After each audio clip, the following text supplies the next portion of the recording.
केंद्र सरकार द्वारा बनाए गए खेती कानूनों के विरोध में किसान पिछले करीब 1 महीने से संघर्ष कर रहे हैं, लेकिन राजनीतिक दलों की तरफ से इस संघर्ष की ओट में सिर्फ राजनीति ही की जा रही है।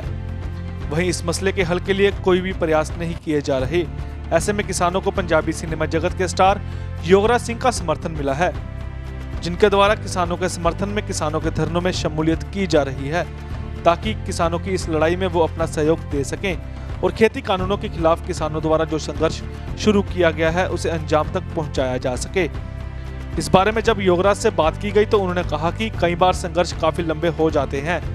मुगलों का तख्ता पलटने के लिए 300 साल तक संघर्ष करना पड़ा, लेकिन सच्चाई पर चलने वाले संघर्ष की जीत होती है। योगराज ने राजनीतिक पार्टियों को नसीहत देते हुए कहा कि जब यह बिल पास हो रहा था तो सब विरोधी पार्टियों को वहां से वॉकआउट नहीं करना चाहिए था। उन्होंने कहा कि अगर किसान धरने पर बैठे हैं तो राजनीतिक पार्टियों को भी चाहिए कि वह दिल्ली जाकर धरने पर बैठें। संघर्ष कई बार बहुत लंबे हो जाया करते, 2-2 साल 3-3 साल।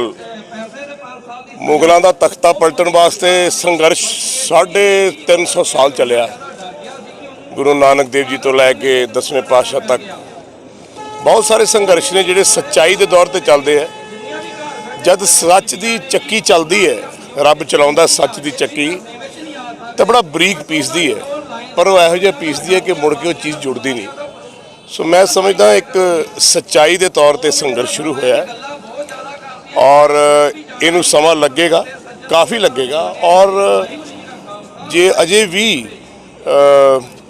जिहड़ा हंकार है कि जी मैं ही धरती चलाउना, मैं ही, मेरे कहते सूरज चढ़ता है, मेरे कहते चंद आउंदा है, रात होंदी है, दिन होंदी है। कई बारी राजियां नूं इस गल दा हंकार हो जाता है, वो फिर खुदा जब तोड़ता है फिर उन्हें टाइम तो लगता ही।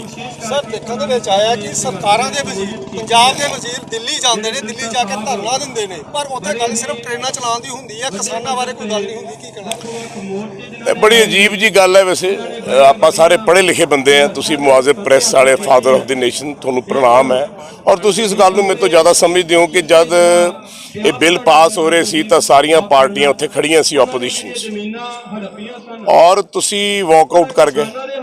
मेरा ख्याल सारे लीडर साहिबान समझदार लोग ने, सारियां पार्टियां बहुत समझदार बंदियां नाल भरियां हुई हैं, तो तुहानूं वॉकआउट करन दी की लोड़ सी?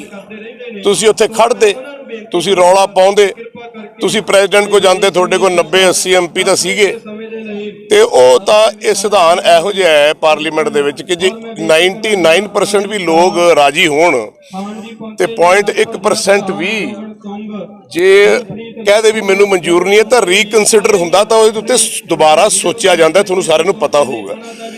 ਉੱਥੇ ਤਾਂ ਆਪਾਂ ਜਾ ਕੇ ਇੰਟਰੈਕਟਲੀ ਬਿੱਲ ਪਾਸ ਵੀ ਕਰਵਾਇਆ ਹੈ।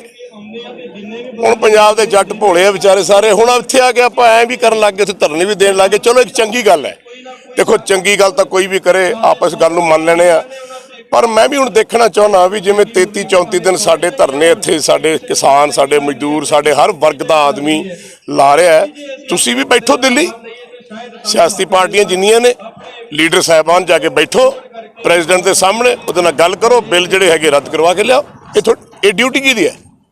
एक बाप की ड्यूटी बनती है कि मेरा परिवार सुखी रहे, सुखी बसे मोरो परिवार आ, गुरु साहब ने कहा। तो जो परिवार है अपना सारा, ये देश अपना परिवार है, वह जो तख्त ताज ते मालिक बैठा है वो बाप है।